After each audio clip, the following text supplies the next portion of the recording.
Welcome to another Watercolor Wednesday. This time I wanted to experiment with ways that we can create kind of a weathered texture with our watercolor using rubbing alcohol. I would also normally start working with wet on wet technique. So I would wet my paper first, and then I would go in with wet watercolor and build up the moisture level as well as the boldness of the color. This time I decided I wanted to go in wet on dry. So my paper was dry, my paint was wet, and I'm getting that bolder color faster than I have in the past with this technique. So normally I would paint a wet on wet area with really juicy, bold watercolor, and I would just splatter the rubbing alcohol down onto the surface, and it would create some really wonderful, like, drop textures of various sizes, and anywhere the rubbing alcohol would touch the painted surface, it would push away the paint and leave these really lovely white areas or lighter colored areas. But I wanted to see what else I could get rubbing alcohol to do. So for this one, I am putting on some reds and violets. We're getting into February soon, and that's definitely a color scheme that's popping up in my artwork a lot as we make the change to the new month.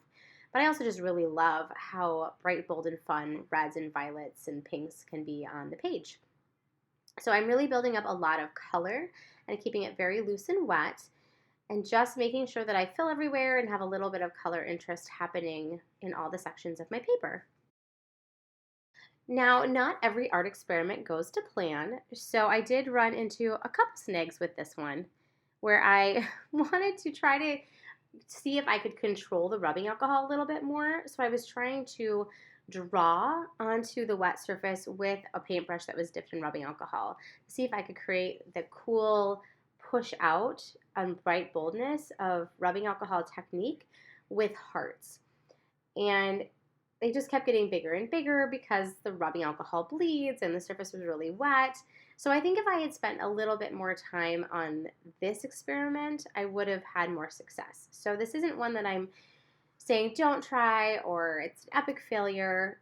Things were learned, experiences were had, but this project, this textured paper rather, quickly turns into something else. So I abandoned that idea and decided to see what else I can do with rubbing alcohol to create a new look for this amazing way that you can create texture with watercolor. So I decided to still use my paintbrush, but going more linearly. So instead of trying to paint a shape, I just decided to go with lines. And that ended up being really lovely. Some amazing things started to happen. And it was kind of giving me a woven texture and feeling and vibe.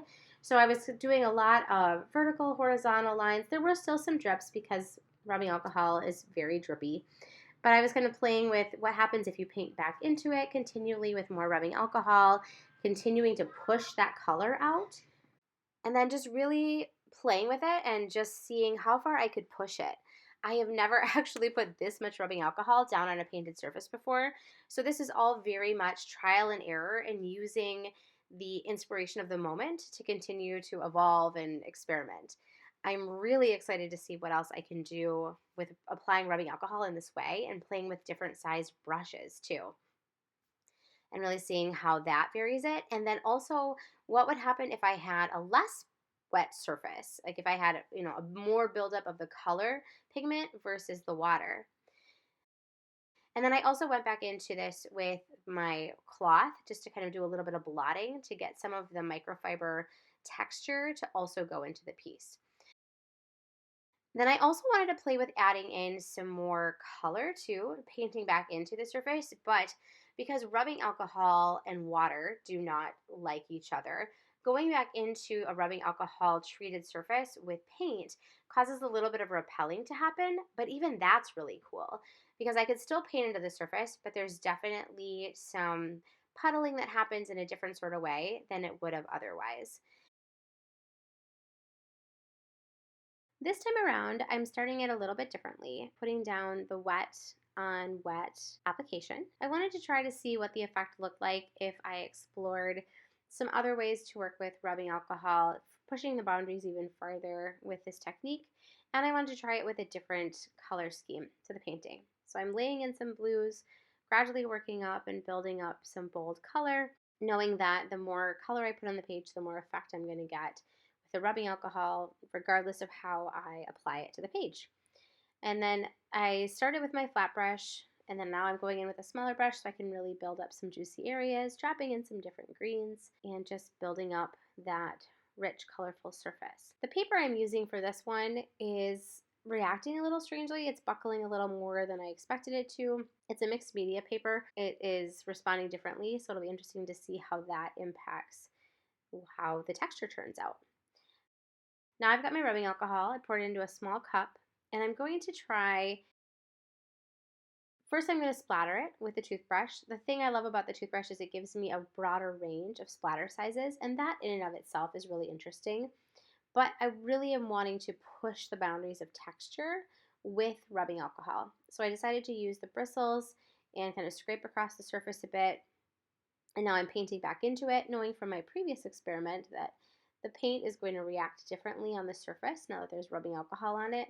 But I want to keep a balance between where the rubbing alcohol pushes the color away and mutes it, and some boldness for contrast, as well as some variety of texture. I'm blotting back into it again with my microfiber cloth so that I can have a little bit of that worn fabric texture to this too, and splattering into it with some watercolor also. So this is really just a how many things can I throw at this that are related to see what happens in the end. But the ultimate goal is, can I create a new variation of weathered appearance to my textured paper? Rubbing alcohol technique is an interesting one because you can start to see the effect early on when you apply it to your watercolor surface. But it's really once it dries that you see what the final effect is. So you got the wet image to the dry image, and I just love it so much, and I can't wait to explore this technique further. Till next time.